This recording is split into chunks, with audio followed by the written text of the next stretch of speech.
আসসালামু আলাইকুম। সবার ঈদের প্রস্তুতি কেমন চলছে? কমেন্ট করে কিন্তু জানাবেন। আর সবাই কি কেনাকাটা করলেন সেটাও জানাতে কিন্তু একদমই ভুলবেন না। যদিও আমি কিছু কিনি নাই এখন পর্যন্ত। আর মনে হয় না কিনবো। কারণ এখন কিনলেও বানানো সম্ভব না। আর আমার হচ্ছে রেডিমেড থ্রি পিস তো পাওয়াই যাবে না। তো গিয়েছিলাম বাইরে আসলে সামান্য কিছু কেনাকাটা ছিল সেগুলা কিনে নিলাম। তারপর এই তো বাসায় চলে আসলাম। বাসায় এসে আবার রান্না-বান্না।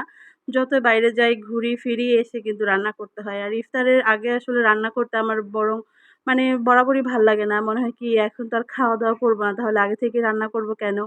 পরে বাসায় যেয়ে ধীরে সুস্থে রান্না করব। তো বাইরে থেকে ঘুরে ফিরে একটু রেস্ট-টেস্ট করে তারপর হচ্ছে রান্না করে চলে আসলাম। আজকে কি রান্না করব এটাই ভেবে পাচ্ছিলাম না। পরে ভাবলাম যে একটু চিকেন রান্না করি।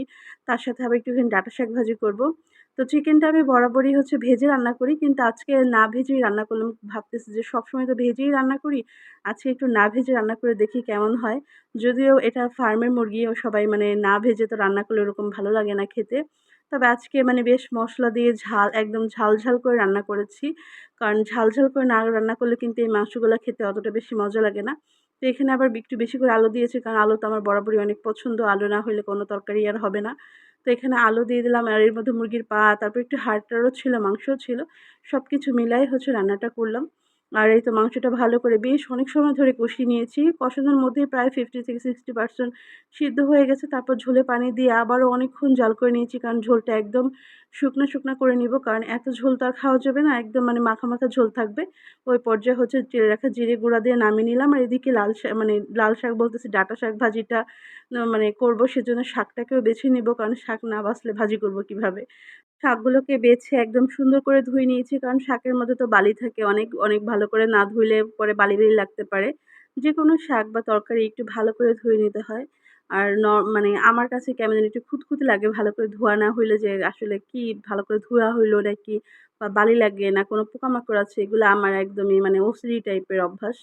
তো একদম প্রপারলি ভালো করে ক্লিন করে তারপরে এখন শাকটা চুলায় বসিয়ে দিছি। ডাঁটা শাকটা গলে একদম অল্প একটু হয়ে গেছে। তারপরেও মনে হচ্ছিল কি এই শাকটা আরেকটু সিদ্ধ হবে। এরপর আমি আবার কি করছি সেই শাকের মধ্যে একটুখানি পানি দিয়ে ভালো করে আরো গলায় নিছি। তারপরে হচ্ছে এখানে ফোড়ন দিয়ে দিয়েছিলাম। রসুন কুচি, শুকনা মরিচ কুচি এগুলো দিয়ে ভালো করে ফোড়ন দিয়ে দিয়েছি। আর এখন ভাজা, ভাজাও করে নামায় ফেললাম। তারপর ১ম এ হচ্ছে সেহরির জন্য খাবারটা খাচ্ছি আসলে। রান্না-বান্না করে ১-১.৫ ঘন্টা রেস্ট করেছিলাম। তারপর দেখি যে সেহরির টাইম হয়ে গেছে। তো ভাবলাম যে এখন ভাতটাই খাইয়া ফেলি। তো ১ম এ শাকটা দিয়ে খেলাম। তারপর হচ্ছে চিকেনটা নিয়ে নিবো। চিকেনটা আজকে না ভেজে রান্না করলেও খেতে বেশ মজা হয়েছিল। কারণ অনেকটা ঝাল, ঝাল হয়েছিল। দেখতে তো পাচ্ছেন একটু লাল, লাল করে রান্না করেছিলাম। বেশ ভালো লেগেছে। তো এখন চিকেন, শাক এগুলো দিয়ে খাবারটা খেয়ে নিলাম। আর আজকের মতো ভিডিওটা এই পর্যন্ত রাখছি। সবাই ভালো থাকবেন, সুস্থ থাকবেন। আবার কথা হবে আপনাদের সাথে নেক্সট টাইমে। আর যারা এখনো আমার পেজে ফলো দেননি তারা কিন্তু অবশ্যই একটা ফলো দিয়ে দিবেন। আর কমেন্ট করে জানাবেন। আল্লাহ হাফেজ। টাটা।